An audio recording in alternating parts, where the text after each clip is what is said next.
यहाँ पर आपको सिर्फ डेफिनेशन जानना है, लेकिन क्वेश्चंस ज्यादातर जो बनते हैं वो यहाँ से बनते हैं। एक पूरे चीज का अगर हम एक हिस्सा लिखना चाह रहे हैं तो उसे हम क्या बोलेंगे, फ्रैक्शन। तो जहाँ न्यूमरेटर 1 हो, डिनोमिनेटर कुछ भी हो, उसे हम बोलते हैं यूनिट फ्रैक्शन। मल्टीप्लिकेशन में डेसिमल हमेशा राइट हैंड साइड में जंप लेता है। Fraction is always written in the form of p upon q। याद रखना, फ्रैक्शंस कभी भी नेगेटिव में नहीं जाएगा। अगर डिनोमिनेटर सेम है तो उसे हम बोलेंगे लाइक फ्रैक्शन। तो जो नंबर आपको मिलता है ना, पॉइंट में जो नंबर मिलता है उसे हम बोलते हैं decimal number. Hello dear learners, क्या हालचाल भाई, कैसे है सब। मेरा नाम प्रियांशु शुक्ला, आ गया हूं आप सभी के सामने रैपिड रिवीजन के सीरीज में क्लास 7 का सेकंड चैप्टर लेके, जिसका नाम है फ्रैक्शंस एंड डेसिमल्स। बहुत इंपॉर्टेंट टॉपिक है। इसमें हम क्या क्या पढ़ेंगे, सबसे पहले हम ये जान लेते हैं। सबसे पहले हम देखेंगे कि सर फ्रैक्शन होता क्या है और उसके कुछ टाइप्स को जानेंगे कि what are the types of fraction. उसके बाद हम देखेंगे multiplication and division of a fraction. Fraction का मल्टीप्लिकेशन कैसे करें और डिवीजन कैसे करें, हम ये जानेंगे। उसके बाद हम जानेंगे डेसिमल्स क्या होता है और डेसिमल्स के मल्टीप्लिकेशन और डिवीजन। ये दो इंपॉर्टेंट टॉपिक है, यहां से क्वेश्चन मोस्टली आपके बन के आते हैं। ये दोनों तो आपका डेफिनेशन वाला पार्ट हो जाएगा। यहां पर आपको सिर्फ डेफिनेशन जानना है, लेकिन क्वेश्चंस ज्यादातर जो बनते हैं वो यहां से बनते हैं। कॉन्सेप्ट ये दोनों के पता होने चाहिए, ये दोनों आप सॉल्व कर लोगे। ठीक है, तो सबसे पहले जानेंगे कि sir what is fraction. Fraction होता क्या है। तो सबसे पहले अगर मैं इसका भाषा में बोलूं, इंग्लिश भाषा में, डेफिनेशन वाली भाषा में, तो आप बोलोगे a part of a whole. A part of a whole. Whole का एक हिस्सा, एक पूरे का, एक पूरे चीज का अगर हम एक हिस्सा लिखना चाह रहे हैं तो उसे हम क्या बोलेंगे, फ्रैक्शन। कैसे लिखते हैं, क्या होता है, वो सब जानेंगे। आ जाओ। ठीक है, मैं मानता हूं कि ये एक पिज्जा है जिसका मैंने एक हिस्सा ये वाला कंसीडर किया। ठीक है, मान लेते हैं ये एक पिज्जा है, इसका मैंने ये वाला हिस्सा कंसीडर किया। तो अगर मैं इसे फ्रैक्शन के फॉर्म में लिखना चाहूं कि भैया ये वाला हिस्सा कितना होगा, तो आप क्या लिखोगे, नीचे हमेशा लिखते हैं टोटल पार्ट्स। नीचे क्या लिखते हैं हमेशा, टोटल पार्ट्स। तो देखो भैया यहां पर कितने पार्ट्स है, 1 2 3 एंड 4। टोटल पार्ट्स कितने सर, 4 है, तो आप नीचे लिख दोगे सर 4। ठीक है, और उसके बाद ऊपर लिखते हैं जो कि हमारा न्यूमरेटर होता है। न्यूमरेटर में हमेशा पार्ट्स टू बी कंसीडर्ड। यहां पर हम कौन सा पार्ट कंसीडर कर रहे हैं सर, ये वाला। तो ये वाला पार्ट आप बोलोगे ये कितना पार्ट है सर, ये एक पार्ट है, मतलब ये 4 में से एक पार्ट है, तो आप लिखोगे 1/4। आप क्या लिखोगे, 1/4। वहीं पर अगर मैं ये दो हिस्से को लेके चलता हूं, अब मैंने बोला कि मुझे ये दो हिस्सा चाहिए, ये दो हिस्से को लिख के दिखाओ कि फ्रैक्शन के फॉर्म में कैसे लिखोगे। तो मैं बोलूंगा भैया नीचे तो हमेशा क्या लिखते हैं, नीचे हमेशा हम लिखते हैं टोटल पार्ट्स। नीचे लिखते हैं टोटल पार्ट्स। ऊपर क्या लिखेंगे sir, parts to be consider. कितने पार्ट कंसीडर कर रहे हैं सर, 1 और 2। 4 में से हम 2 पार्ट्स को कंसीडर कर रहे हैं, तो ये हो जाएगा आपका 2/4। तो ये हो गया आपका फ्रैक्शन लिखने का तरीका। एक तो आप इस तरीके से, एक ये है और दूसरा ये है, और ये दोनों अलग हैं। यहां पर आप देख सकते हो ये दोनों अलग है। पहली बात क्लियर है। सेकंड आपको ये जानना है कि फ्रैक्शन का लिखने का तरीका क्या होता है। Fraction is always written in the form of p upon q। ठीक है, फ्रैक्शन हमेशा p अपॉन q के फॉर्म में होता है, जहां पर p क्या होता है, p आपका न्यूमरेटर एंड q आपका डिनोमिनेटर। p न्यूमरेटर और q denominator. To be more specific, p आपका रहता है पार्ट्स टू बी कंसीडर्ड, जिसको हम कंसीडर कर रहे हैं, और q आपका होता है टोटल नंबर्स ऑफ पार्ट। तो आई होप आपको ये चीज क्लियर होगी कि सर p अपॉन q के फॉर्म में होना चाहिए। Second, q should not be equal to 0। Obvious सी बात है, टोटल पार्ट्स का भी 0 नहीं होना चाहिए, और अगर 0 हो जाएगा तो वो मैथमेटिकली नॉट डिफाइंड हो जाएगा। हमें पता है किसी भी नंबर को अगर हम 0 से डिवाइड करें, कोई भी नंबर को अगर हम 0 से डिवाइड करें तो वो नॉट डिफाइंड होता है, हम उसे नहीं बता सकते कि वो होगा क्या। ठीक है, और तीसरा, P एंड Q ये जो दोनों है ये हमेशा होल नंबर होना चाहिए। क्या होना चाहिए sir, whole number. Whole number मतलब स्टार्टिंग फ्रॉम 0 1 2 टिल इंफिनाइट। ठीक है, 0 से लेके इंफिनाइट तक होना चाहिए। क्लियर है। तो आई होप आपको फ्रैक्शन समझ में आ गया होगा, जहां पर ये 3 कंडीशंस है और ये उसका एक पार्ट हो जाता है आपका क्या, डेफिनेशन। एक चीज और याद रखनी है, अगर ये होल नंबर है इसका मतलब फ्रैक्शन कभी भी नेगेटिव नहीं होता। याद रखना, फ्रैक्शंस कभी भी नेगेटिव में नहीं जाएगा। अगर वो नेगेटिव में जाता है तो उसे हम कुछ और बोलते हैं, जो कि है क्या, वो कमेंट सेक्शन में बताओ। अगर फ्रैक्शंस नेगेटिव में जाएगा तो क्या बोलेंगे। ठीक है, ये बात हम बाद में भी पढ़ेंगे। ठीक है, इसके बारे में हम आने वाले क्लासेस में, आने वाले चैप्टर्स में पढ़ेंगे, बट आई नो आपको पता है, तो इसका जवाब कमेंट सेक्शन में आप लोग दोगे। ठीक है, चलो अब हम देखेंगे टाइप्स ऑफ फ्रैक्शन। ठीक है, types of fraction, what are the types of fraction. सबसे पहले देखेंगे प्रॉपर फ्रैक्शन। सबसे पहले देखेंगे कि प्रॉपर फ्रैक्शन क्या होता है। बड़े ध्यान से देखना, when numerator is less than denominator. For example मैं लिखता हूं 7/9।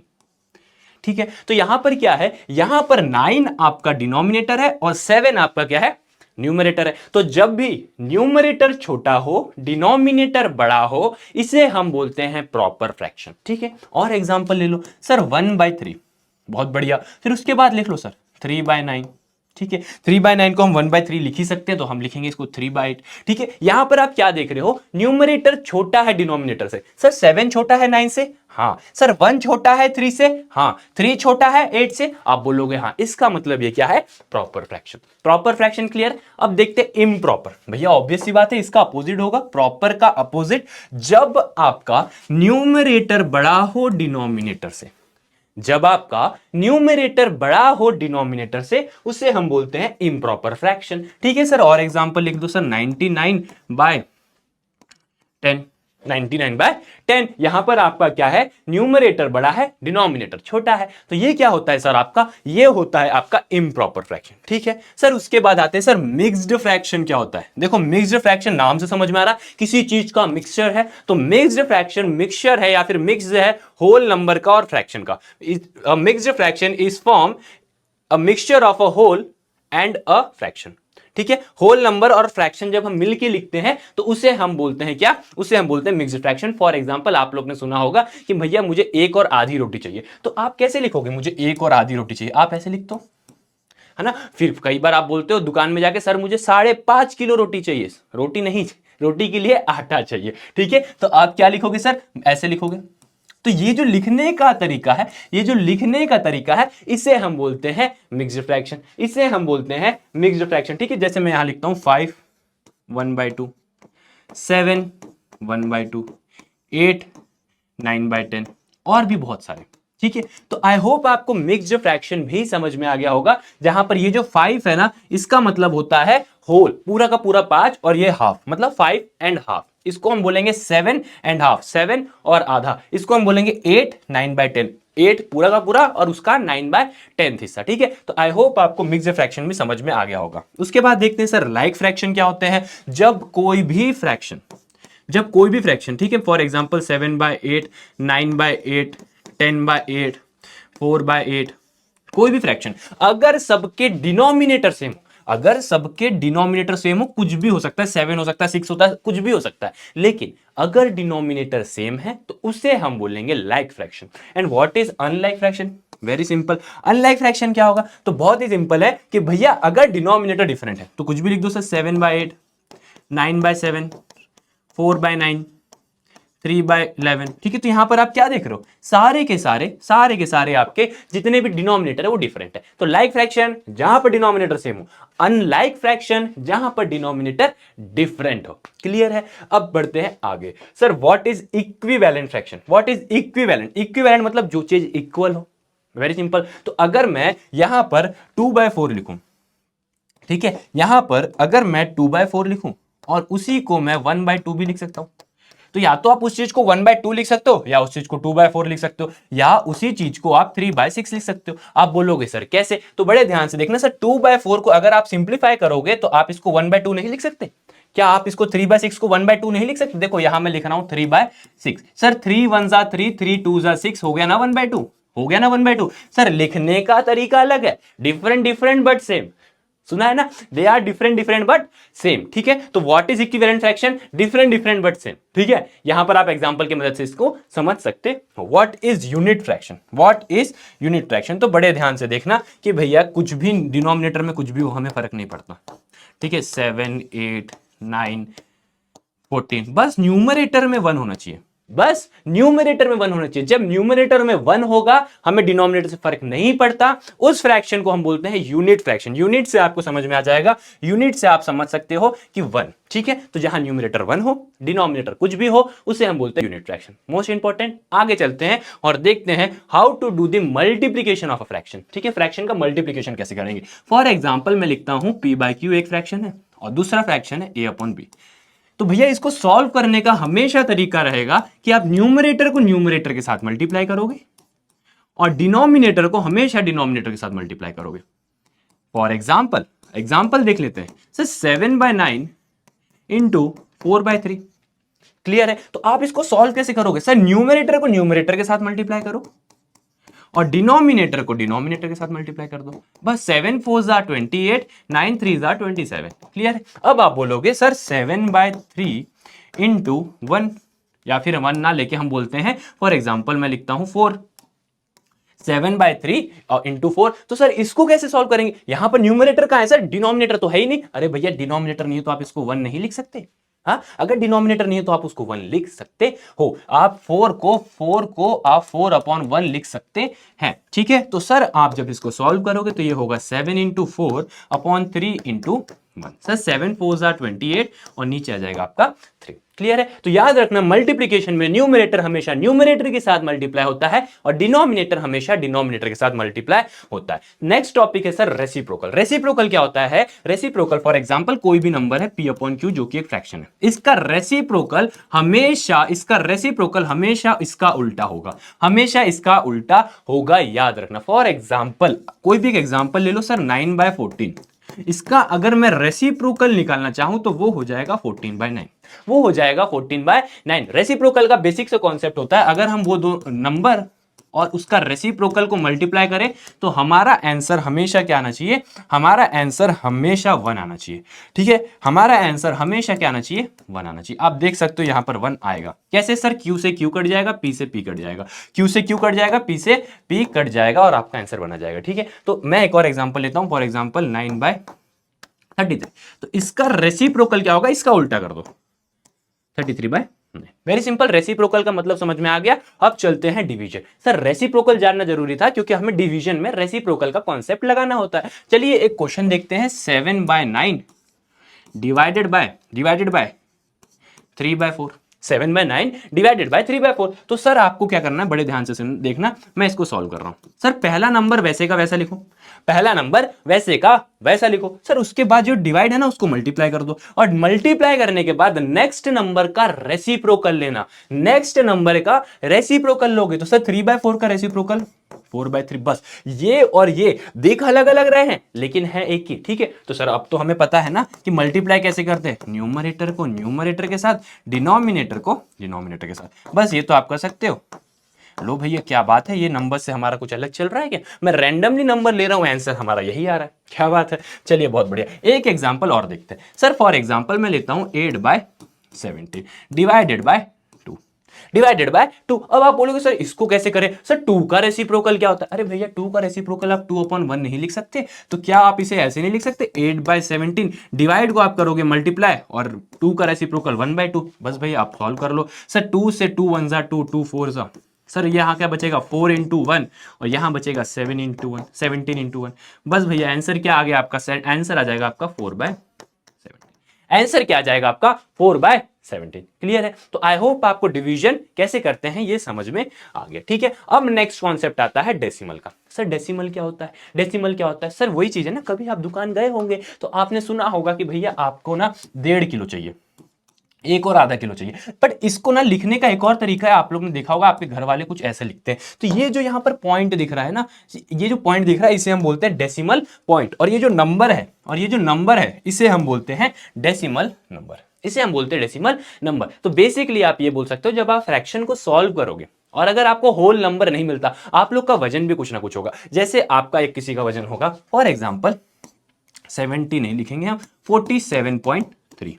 एग्जैक्टली 47 तो नहीं होगा, यहां कुछ पॉइंट में भी होगा। ठीक है, तो एग्जैक्टली वही चीज जो है ना, वही चीज आपका क्या होता है? Decimal number. तो सर डेसिमल नंबर क्या होता है? फ्रैक्शन को सॉल्व करने के बाद हो सकता है आपको होल नंबर मिले और कई बार आपको होल नंबर नहीं मिलेगा। तो जो नंबर आपको मिलता है ना, पॉइंट में जो नंबर मिलता है उसे हम बोलते हैं डेसिमल नंबर। क्लियर है? डेसिमल बहुत सिंपल चीज है, आप पहले से इसे पढ़ते हुए आ रहे हो। आगे चलते हैं मल्टीप्लीकेशन ऑफ डेसिमल। ठीक है, तो फॉर एग्जाम्पल मैं लिखता हूं 7.3 इंटू 4। क्लियर है? तो पहला स्टेप आपको क्या करना है, जो आपको पता होना चाहिए, आपको यह पता होना चाहिए कि सर 7.3 को अगर मैं 4 से मल्टीप्लाई करूंगा तो पहले ये पॉइंट को भूल जाओ, पहले ये जो डेसिमल है ना इसको भूल जाओ, बस सॉल्व करो। सर 73 इंटू 4 क्या होता है? सर 73 इंटू 4 क्या होता है? तो आप बोलोगे सर 3 4। अरे भैया डेसिमल का करना है ना मैं, तो आ जाओ कुछ और तरीके से एग्जांपल लेके हम चलते हैं। Multiplication of decimal. अरे तो यहां पर हमारा 73 था, यहां पर हमने 4 ले लिया, तो आपका आंसर क्या आएगा? बड़े ध्यान से देखना। 73 को आप 4 से मल्टीप्लाई करोगे, ठीक है। जो भी नंबर है,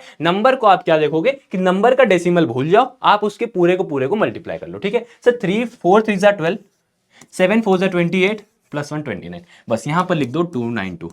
तो क्या सर यही हमारा आंसर है? क्या सर यही हमारा आंसर है? नहीं, ये आपका आंसर नहीं होगा। आपको देखना है पॉइंट के बाद कितने नंबर है, पॉइंट के बाद कितने नंबर है, एक नंबर है, तो बस पॉइंट के बाद एक नंबर होना चाहिए। यहां पर आके आप लोग क्या कर दोगे, पॉइंट लगा दोगे, ठीक है। फॉर एग्जाम्पल आगे चलते हैं, और जैसे फॉर एग्जाम्पल मैं लिखता हूं सर 18.23, फॉर एग्जाम्पल 18.23 को मैं मल्टीप्लाई करूंगा 7.2 से, मैं मल्टीप्लाई करूंगा 7.2 से, तो जो भी मेरा आंसर आएगा, ठीक है, इसको अगर हम सॉल्व करें, फॉर एग्जांपल 1823 को जब हम 772 से पूरा आपको नहीं देखना है, आपको क्या नहीं देखना है कि भैया डॉट क्या है, मत देखो, इसको डायरेक्टली सॉल्व करो। 3 2 6, 2 2 4, 8 2 16, 2 1 2 प्लस 1 3, ठीक है। 7 3 21, 7 2 14, 15 16, ठीक है। 7 8 56 और 57, 7 1 7 प्लस 5 12, ठीक है। जब आप इसको सॉल्व करोगे तो इसको ऐड करना, ठीक है। ऐड करोगे 4 + 1 5, 6 + 6 12, 7 3 10 और 1 11, 3 और 1। आंसर क्या आ गया सर? 131256। क्या बात है सर, ये आपका आंसर है? नहीं, ये आपका आंसर नहीं है। आपको देखना है सर पॉइंट के बाद कितने नंबर है, 2 नंबर। सर पॉइंट के बाद कितना नंबर, 1 नंबर। टोटल कितने हो गए, 3 हो गए। टोटल कितने हो गए, 3। सर यहां पर पॉइंट के बाद 2 नंबर, यहां पॉइंट के बाद 1 नंबर। जब इसको ऐड करोगे तो टोटल कितना हो गया, 3। यहां पर भी सर पॉइंट के बाद 3 नंबर होना चाहिए। इसका मतलब आपका आंसर होगा 131.256। इसका मतलब आपका आंसर होगा 131.256। सर यहीं पर अगर हम किसी भी नंबर को फॉर एग्जाम्पल मल्टीप्लाई बाय 10 करते हैं, ठीक है, किसी भी नंबर को हम मल्टीप्लाई बाय 10 करते हैं, तो याद रखना डेसिमल, जो आपका डेसिमल है वो हमेशा जंप लेगा या फिर शिफ्ट होगा कहां पर, राइट हैंड साइड में। मल्टीप्लिकेशन में डेसिमल हमेशा राइट हैंड साइड में क्या करता है, जंप लेता है। याद रखना, मल्टीप्लिकेशन में डेसिमल हमेशा राइट हैंड साइड में जंप लेता है। तो मैंने क्या बोला, राइट हैंड साइड में जंप लेगा, तो भैया एक बार ऐसा जंप लगवा दो, ठीक है। तो एक बार जंप लगवा दिए, ठीक है। 1 0 है तो एक बार जंप लगवाएगा तो 71.6। वहीं पर अगर मैं बोलता हूं 7.16 इंटू 100, वहीं मैं बोलता हूं 7.16 इंटू 100, सर कितने जीरो है, 2। तो कितने बार जंप लगाएगा ये पॉइंट, एक बार और ये 2 बार, ठीक है। तो आपका आंसर आ जाएगा 716, ठीक है। अगर यहां पर 1000 होगा तो कितने बार जंप लगेगा, फटाफट बताओ। अगर यहां पर 1000 है तो 3 टाइम्स जंप लेगा। मल्टीप्लिकेशन में जंप हमेशा राइट साइड लिया जाता है, याद रखना। आगे बढ़े सर और देखते हैं डिवीजन ऑफ अ डेसिमल। क्या देखेंगे sir, division of a decimal. तो डेसिमल का डिवीजन जानते हैं, बहुत ही सिंपल है, बहुत ही आराम से जानेंगे। फॉर एग्जाम्पल मैं लिखता हूं 7.5 डिवाइडेड बाय 5। तो भैया पहले ना डॉट वर्ड, ये जो पॉइंट वगैरह ना भूल जाओ, ठीक है। आप भूल जाओ कि ये डेसिमल है, यहां पर डायरेक्टली डिवाइड करो। 75 को जब आप 5 से डिवाइड करोगे तो आप देखोगे 5 1 जा 5, यहां बचा 2 5, ठीक है। 5 5 जा 25। सर आंसर 15 आ गया, क्या बात है, आंसर 15 आ गया। तो क्या इसका आंसर 15 है, क्या इसका आंसर 15 है? नहीं सर, पॉइंट के बाद कितने नंबर है तो लिख दो भैया, क्लियर है, ठीक है। चलो आगे चलते हैं। अगर मैं लिखता हूं सर 7.5 को मैं डिवाइड करना चाहता हूं यहां पर, वहीं पर 0.5 से, यहीं पर मैं 0.5 से डिवाइड करना चाहता हूं। सर यहां पर तो मेरा 1.5 आंसर आ गया। तो आपको ये क्या देखना है सर, आपको ये भी आप कर सकते हो। 7.5 को आप ऐसे लिख सकते हो 75/10। मेरे पास ध्यान से सुनना, 7.5 को आप 75/10 लिख सकते हो। और वहीं पर आप डिवाइड कर रहे हो 0.5 को, तो 0.5 को आप लिख सकते हो 5/10, लिख सकते हो सर 5/10 लिख सकते हो, क्योंकि 5/10 आपका 0.5 ही होता है, ठीक है, 0.5 ही होता है, ठीक है। तो जब आप इसको सॉल्व करोगे तो सर ये तो देखा देखा लग रहा है, क्या आपको ये देखा देखा नहीं लग रहा? आप बोलोगे सर बिल्कुल लग रहा है, ठीक है। तो आप क्या करोगे, यहां पर डिवाइड को मल्टीप्लाई में कन्वर्ट करोगे, ये हो जाएगा 10/5, रेसिप्रोकल हो जाएगा, क्रॉस से क्रॉस काट दो, 5 1 जा 5 और यहां पर आ जाएगा 15, आंसर आ जाएगा आपका 15, क्लियर है। या फिर आप डायरेक्टली यहां से डेसिमल एक एक के बाद ना डेसिमल आप निकाल सकते थे। बाकी ये होता है आपका बेसिक तरीका, ठीक है। आई होप आपको ये चीज समझ में आ गई होगी कि हमें डिवीजन करना कैसे, ठीक है। ये मोस्ट इंपॉर्टेंट टॉपिक है यहां पर, इससे बहुत सारे क्वेश्चन बनते हैं, ठीक है। एक टॉपिक यहीं पर और बनता है कि अगर मैं 7.5 को 10 से डिवाइड कर रहा हूं, ठीक है, तो हमेशा याद रखना डिवीजन में जो आपका डेसिमल है वो जंप करता है लेफ्ट में। जंप कहां करता है सर, हमेशा लेफ्ट में जंप करेगा, याद रखना। डिवीजन में, मल्टीप्लिकेशन में राइट में, और डिवीजन में जब हम बात करेंगे तो कहां करेगा जंप? लेफ्ट में। ठीक है, अगर यहां पर एक जीरो है, अगर यहां पर एक जीरो तो एक बार लेफ्ट में जंप मारेगा और आपका आंसर 0.75 आ जाएगा। ठीक है सर, जैसे पीछे वाला एग्जांपल था 5/10। ठीक है, तो सर आपको क्या करना है, यहां पर तो कोई डेसिमल ही नहीं है, तो सर यहां पर कोई डेसिमल नहीं है तो हम क्या करेंगे, पहले नंबर पे ही डेसिमल लगा देंगे, तो आपका आंसर आ जाएगा सर 0.5।